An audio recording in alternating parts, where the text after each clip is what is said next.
In an industry plagued by sameness, the all-powerful effect when commerce overshadows creativity, few individuals stand out for doing things their own way. This series focuses on these people and finds out more about the unique takes on fashion. I'm Sophie Joy Wright, and this is Fashion on Air. This episode, I speak with Barbara Sanchez-Kane, a Mexican designer with her own namesake brand.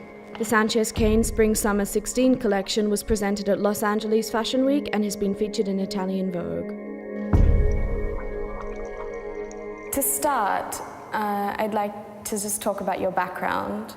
And you're from Mexico, and you studied overseas, and then now you're back over in Mexico, but I know you're spending a lot of time in LA.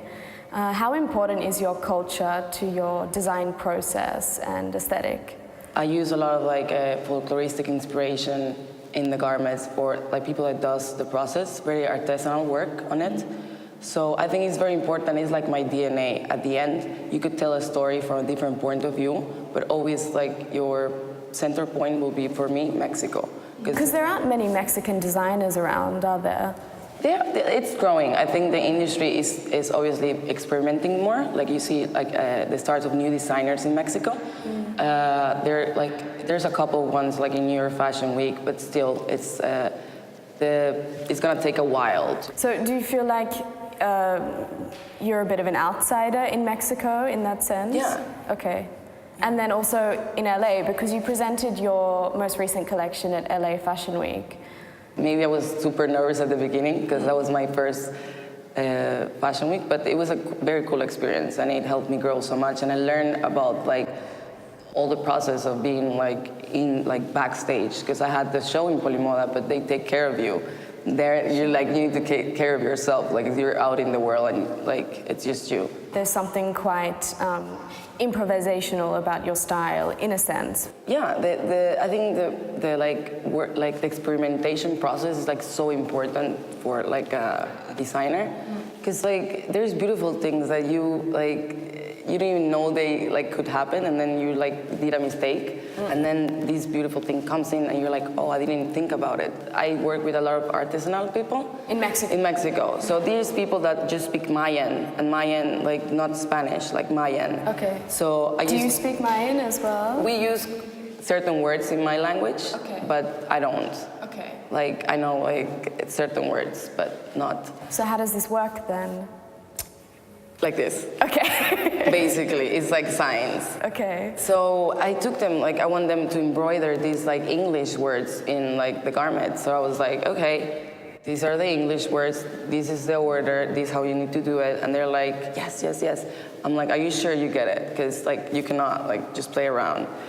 Yeah. Come back next month, and everything was super not coordinated. The words didn't make sense.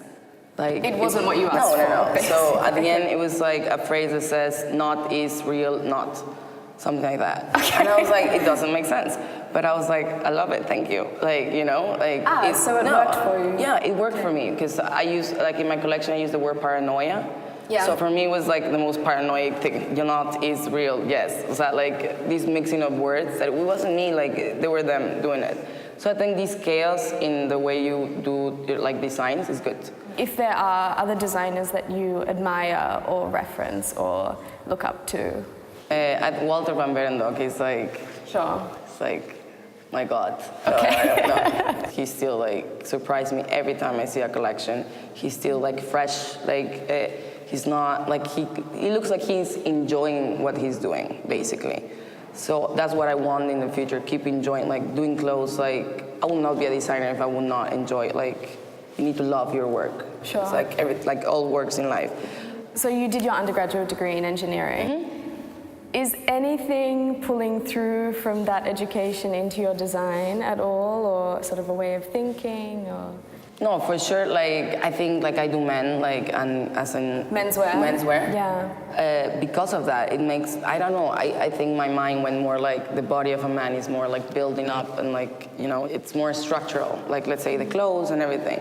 I don't know if that gave me engineering. But basically the collection comes from all the collections, even my graduate collection and this one. It's more illustration, photography, words. I draw inspiration like daily life, like, you know, people I meet. Maybe I do illustration from now, me talking to you.